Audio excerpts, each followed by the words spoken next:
છેલ્લા ઘણા દિવસથી વિસાવદરની પેટા ચૂંટણીની ચર્ચાઓ ચોમેર થઈ રહી છે, પરંતુ વિસાવદર બેઠક ભાજપ હારી નથી. જી હા, તમે સાચું જ સાંભળી રહ્યા છો.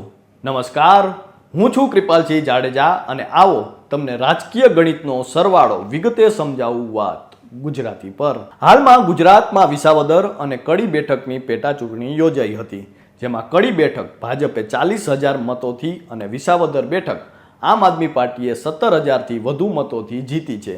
જો કે પરિણામો પરથી એટલું સ્પષ્ટ સમજાય છે કે ભાજપ કે આમ આદમી પાર્ટી એક પણ બેઠક જીત્યું નથી કે એક પણ બેઠક હાર્યું નથી, કારણ કે અગાઉ કડી બેઠક ભાજપ પાસે અને વિસાવદર બેઠક આમ આદમી પાર્ટી પાસે હતી અને પરિણામો બાદ પણ જે બેઠક જેની પાસે હતી તેની પાસે જ રહી છે.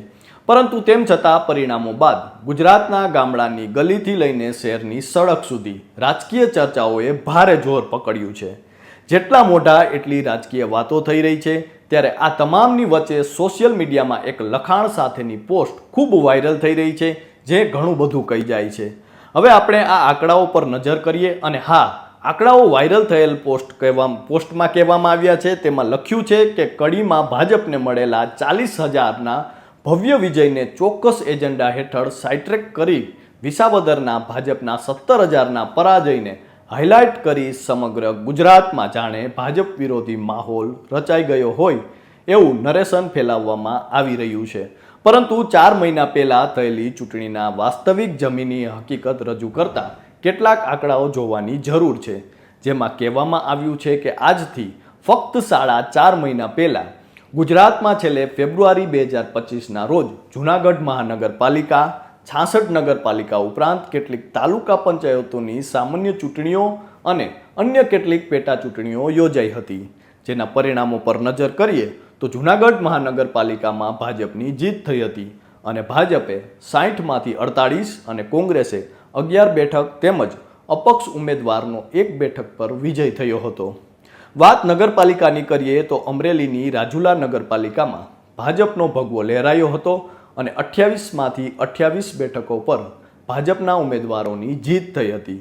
તો અમરેલીની લાઠી નગરપાલિકામાં ભાજપે 18 અને કોંગ્રેસે 5 બેઠકો તેમજ અપક્ષના ઉમેદવારોનો 1 બેઠક પર વિજય થયો હતો. આ તરફ કોડીનાર નગરપાલિકામાં કોંગ્રેસના સુપડા સાફ કરી તમામ 28 બેઠકો પર ભાજપનો વિજય થયો હતો, જ્યારે પાટણ જિલ્લાની તમામ નગરપાલિકામાં પણ ભાજપનો વિજય થયો હતો.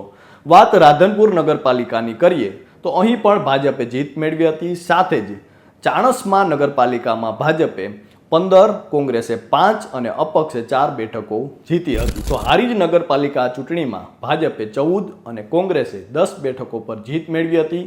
આ તરફ આણંદની ઓડ નગરપાલિકામાં 24માંથી 24 બેઠકો જીતી હતી. વાત હાલારની કરીએ તો જામનગરની કાલાવડ નગરપાલિકામાં 28 બેઠકોમાંથી ભાજપનો 26 બેઠક પર વિજય થયો હતો, જ્યારે જામજોધપુર નગરપાલિકામાં 26 બેઠક પર ભાજપ અને 2 બેઠક પર કોંગ્રેસનો વિજય થયો હતો. તો ધ્રોલ નગરપાલિકામાં ભાજપનો 15, કોંગ્રેસનો 8 અને અપક્ષનો 2 સીટ પર વિજય થયો હતો. મહીસાગરના સંતરામપુરમાં 15 બેઠકો પર ભાજપના ઉમેદવારોનો વિજય અને કોંગ્રેસને 7 તેમજ અપક્ષને 2 બેઠકો મળી હતી. બીજી તરફ બાલાસિનોર નગરપાલિકામાં 28માંથી 16 બેઠકો પર ભાજપનો વિજય, કોંગ્રેસે 9 અને અપક્ષે 3 બેઠકો પર જીત મેળવી હતી, જ્યારે સંતરામપુર નગરપાલિકામાં ભાજપે 15, કોંગ્રેસે 7 અને અપક્ષનો 2 બેઠક પર વિજય થયો હતો. આ તરફ જેતપુર નગરપાલિકામાં રાદડિયાનો દબદબો રહ્યો અને 32 બેઠકો પર ભાજપના ઉમેદવારોનો વિજય, 1 બેઠક પર કોંગ્રેસ અને 11 બેઠક પર અપક્ષની જીત થઈ હતી.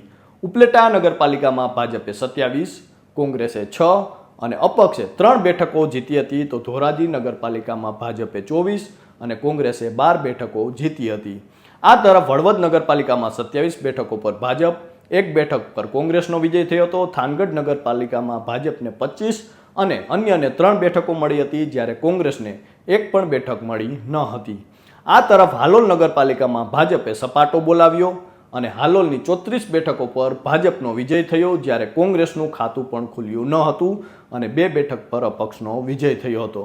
વધુ કેટલીક નગરપાલિકાની વાત કરીએ તો દેવગઢ બારિયા નગરપાલિકામાં ભાજપે 13, કોંગ્રેસે 3 અને અપક્ષે 8 સીટો જીતી હતી. વાત કચ્છની કરીએ તો રાપર નગરપાલિકામાં ભાજપની 22 અને કોંગ્રેસને 6 બેઠકો મળી હતી, જ્યારે વંથલી નગરપાલિકામાં ભાજપે 20 બેઠકો મેળવી ભગવા લહેરાવ્યો હતો અને કોંગ્રેસે 4 બેઠકો પર કબજો મેળવ્યો હતો.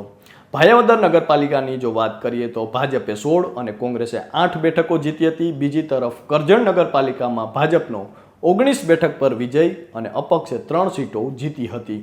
તો છોટાઉદેપુર નગરપાલિકાના પરિણામમાં અપક્ષનો દબદબો રહેતા અહીં ભાજપે 8, કોંગ્રેસે 1 અને અપક્ષે 19 સીટો જીતી હતી, જ્યારે વડનગર નગરપાલિકામાં 26 બેઠક પર ભાજપ અને 2 બેઠક પર કોંગ્રેસનો વિજય થયો હતો. માણસા નગરપાલિકામાં ભાજપે 27 બેઠકો અને કોંગ્રેસને ફક્ત 1 બેઠક મળી હતી, જ્યારે ખેડબ્રહ્મા નગરપાલિકામાં ભાજપે 17 અને કોંગ્રેસે 11 બેઠકો જીતી હતી. બિલીમોરા નગરપાલિકામાં ભાજપે 29 બેઠક પર અને કોંગ્રેસે 2 બેઠક પર તેમજ 5 સીટો પર અપક્ષ જીતી હતી. તો મહુધા નગરપાલિકામાં ભાજપનો 14 અને અપક્ષનો 10 બેઠક પર વિજય થયો હતો. જ્યારે બોરીઆવી નગરપાલિકામાં ભાજપે 15 બેઠકો પર જીત મેળવી બાજી મારી, જ્યારે કોંગ્રેસે 6 અને 3 બેઠકો અપક્ષ લઈ ગયું હતું. આ તરફ ચકલાસી નગરપાલિકામાં કોંગ્રેસના ગઢમાં ભાજપનો વિજય થયો હતો. અહીં ભાજપે 16, અપક્ષે 11 અને કોંગ્રેસે 1 સીટ જીતી હતી. મહેમદાવાદ નગરપાલિકામાં પણ ભાજપે 18 અને અપક્ષે 10 બેઠકો જીતી હતી અને કોંગ્રેસનું ખાતું પણ ખુલ્યું ન હતું. બીજી તરફ બોટાદ નગરપાલિકામાં ભાજપે બહુમતી મેળવતા ભાજપને 41 અને કોંગ્રેસને 3 બેઠકો મળી હતી. ગારિયાધાર નગરપાલિકામાં ભાજપે 18 અને કોંગ્રેસે 10 બેઠકો જીતી હતી. તો સિંહોર નગરપાલિકામાં ભાજપે 25, કોંગ્રેસે 8 અને અપક્ષે 3 બેઠકો જીતી હતી. આ તરફ ધંધુકા નગરપાલિકામાં ભાજપે 20, કોંગ્રેસે 7 અને અન્યને 1 બેઠક મળી હતી. વાયરલ પોસ્ટમાં આગળ તાલુકા પંચાયતના પરિણામો પર લખ્યું છે કે ગાંધીનગર તાલુકા પંચાયતમાં ભાજપે 20, કોંગ્રેસે 8 બેઠક પર વિજય મેળવી છે, જ્યારે કઠલાલ તાલુકા પંચાયતમાં ભાજપે 18, કોંગ્રેસે 2 અને અપક્ષે 4 બેઠકો જીતી હતી. આ ઉપરાંત કાપડવંત તાલુકા પંચાયતની ચૂંટણીમાં ભાજપે 18, કોંગ્રેસે 6 અને અપક્ષે 2 સીટો જીતી હતી. આમ થોડા મહિના પહેલા જ આવેલા પરિણામો પર પણ નજર કરતા વાયરલ થયેલ રાજકીય આંકડાઓમાં કહેવામાં આવી રહ્યું છે.